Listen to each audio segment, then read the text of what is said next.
In today's tour, we will see the most magical mountain shaped by fire and ice. Just outside Seattle, on the highway, we saw the spectacular Mount Rainier. She is the most beautiful mountain in the US.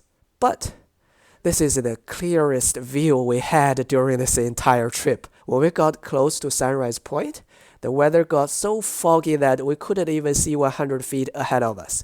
Just to be clear, Mount Rainier, an active volcano, is the highest mountain in the Cascade Range, which is a chain of more than a dozen volcanoes called volcanic arc. It's on top of the subduction zone where the Pacific tectonic plate dives under the North American plate.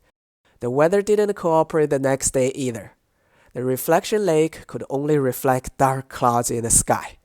However, when we got to Paradise, we had one of the most amazing hikes in the snow, in very deep snow in the middle of summer. The kids loved an adventure in the snow, so we hiked all the way to Camp Muir, the halfway point to the summit. Well, just kidding, but we did hike for about an hour in the deep snow until it was now safe for us to go on without proper equipment. The experience was magical, and we found pink snow on our way back. The magic is the snow algae, which loves cold water and contains a red pigment in addition to chlorophyll. 90% of the trails in this area were still covered in snow, but in the meadow along the trails, glacier lily, western pasque flower, magenta paintbrush, and some other tough wildflowers still managed to blossom. Paradise receives hundreds of inches of snow every year, and some other areas on Mount Rainier receive even more snow. So not surprisingly, both the largest glaciers measured in area and volume in continental US are found on Mount Rainier.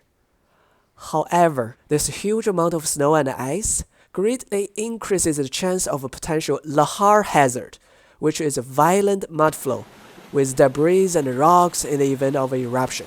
Scientists believe that an eruption of Mount Rainier could trigger lahar flow hundreds of feet deep and reaches as far as Tacoma. So Mount Rainier is considered the most dangerous volcano in the US. Luckily, an eruption is not imminent because Mount Rainier is in a quiet period. But if you want to see some past evidence of Mount Rainier's volcanic activities, like scientists do, you could go to Narada Falls.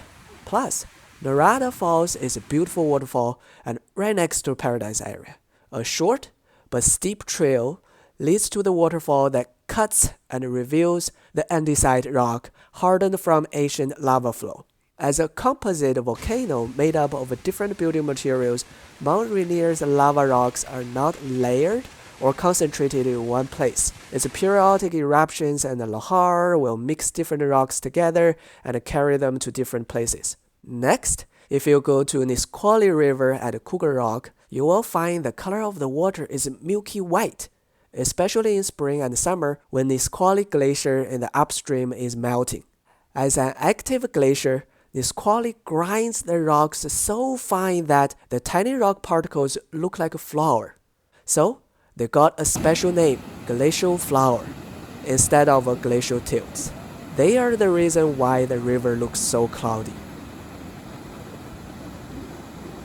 Our last stop in Mount Rainier National Park was Longmire. It's a place where history and nature meet. On the Trail of the Shadows, you will find the remnant of James Longmire's hot spring spa and hotel, which was destroyed in fire around 1900. But don't drink from the soda spring. It's a mineral spring, not really soda. The geothermal features in this area near the bottom of Mount Rainier show that the magma inside Mount Rainier is still hot, even though the volcano is in its quiet period. Along the trails, there are many interesting plants and mushrooms which are part of the wet lowland meadow ecosystem.